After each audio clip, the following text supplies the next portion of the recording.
exploring more about arrays. In this particular video, we're going to learn about array syntaxes when it comes to different rows and columns. Okay, we have different rows and columns, right? So when you use arrays, the syntax of that array will change. That is what I want to show you. Now, here is the example that we have. There are two examples. Here we have data represented in the form of rows, and here we have data represented in the form of columns. If you notice, the data is exactly the same. I have changed just the alignment because I want to show you how the array syntax will be seen when we are dealing with rows and when we are dealing with columns. Let's quickly do this. Let's say I want to sum up this information wherein I want to sum up these numbers.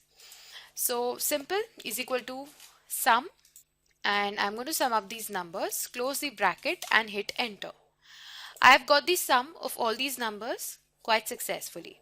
Now if I want to change it into an array and show you all the syntax, what I need to do is I need to highlight this array. This is the array, right? C4 to C7 is the array. I need to highlight that and I need to hit F9 on the keyboard. As soon as you do that, you will find that the numbers within that array have now got displayed. 5, 6, 3, 2 were the numbers and they are now displayed. Also, you will notice that the curly brackets have come in. These curly brackets represent that it is an array. Okay. Also, there's one more thing that you need to see. Let's click enter and come back to it. And you will now notice that the link to that particular numbers have also gone away. The array is not now selected. Instead, all the array numbers are visible over here, right? Also, there's a semicolon between these numbers. This shows that, this signifies that there is a change of row. So basically it is differentiating this with the help of the semicolon. It is saying that 6 goes into the next row, 3 is in the next row, and then 2 is on the next row. So this semicolon is basically differentiating the different rows. So what are the things that you need to notice over here? One are the curly brackets, second are the numbers, third is that the link has gone away, fourth is the semicolon, right? So this is the array syntax when you are dealing with rows. Fine, this is okay. Let's now do similar thing for columns. Let's say we want to add up the columns is equal to sum, and we add up these numbers and hit enter. So we have got the sum, that's fine. Now again we are going to use the same approach.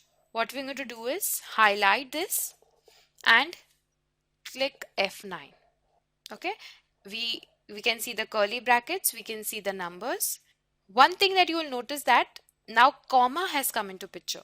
What we saw above was semicolon, but here we are using commas. So comma represents basically highlighting of data in an array. When you are using columns, it is done using commas, and when you do it for rows, it is through semicolons. Okay, this is particularly helpful in case if you're auditing a formula and you notice something like this, you should know what kind of an addition is being done, whether it has been done on the rows or it has been done on the columns. Fine, so this is okay. Now what we're going to see is addition or using both rows and columns. What will happen to the array then? Let's see this. This is fairly simple. It is going to be something which we have done before and using the arrays as well. What we're going to do is use the VLOOKUP function. So type in is equal to VLOOKUP. Next, it asks for the lookup value. The lookup value, let's say we want to look up for A. Okay. Next is the table array. We need to select the entire table. If you select this table, you will find that there are both rows as well as columns. Correct? So we have selected rows as well as columns. Next, it asks for the column index number. Since I want to find it in the, or want the column index number to be 2, I'm going to specify 2.